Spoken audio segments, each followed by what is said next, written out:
kababayan, ako si Mang Jose. May nais lang akong paalala sa lahat ng nasa kapangyarihan.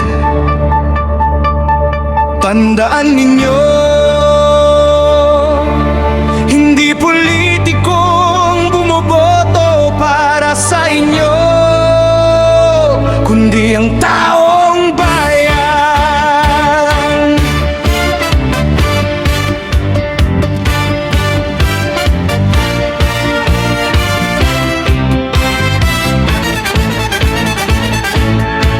Sa bulwagan ng kapangyarihan, maraming tinig ang naglalaban. May nananahimik, may nagsasalita, may tumatayo para sa tama. Sa gitna ng unos at usapin, may mga handang manindigan din, hindi sa utos ng sinuman, kundi para sa sariling paninindigan. Tandaan ninyo, mga lingkod ng bayan, hindi politiko ang inyong sandigan. Ang taong bayan ang huhusga sa inyo, sa bawat salita at bawat desisyon. Katotohanan ang siyang hahatol, hindi impluwensya o anumang kontrol. Kapag dumating ang araw ng halalan, boses ng bayan ang magwawagi. Kailanman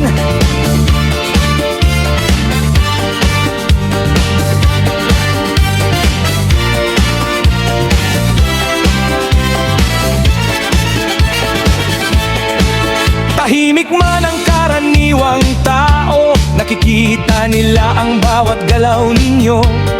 Ang pagtatanggol sa tama at mali, hindi natatago sa mata ng marami. Hindi sapat ang ganda ng talumpati kung salungat naman sa tunay na nasabi. Ang serbisyo'y hindi sa salita lamang, kundi sa gawa at paninindigang matibay na tunay.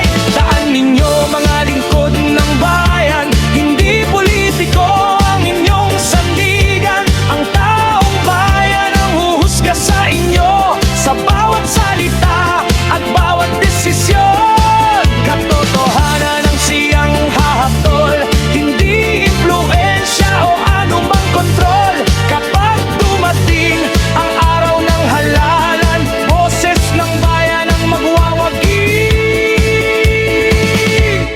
Kailanman ang kapangyarihan ay hindi habang buhay, ngunit ang alaala ng bayan ay hindi namamatay. Kung sino ang tumindig sa oras ng pagsubok, siya ang maalala ng bawat sulok. Taan ninyo, mga lingkod ng bayan, ang tiwala'y hindi dapat paglaruan. Dahil sa dulo ng bawat laban, taong bayan pa rin ang magpapasya. Kailanman.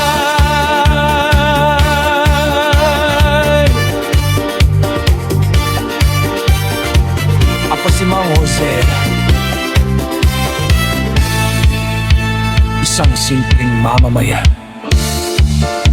na naniniwala na sa huli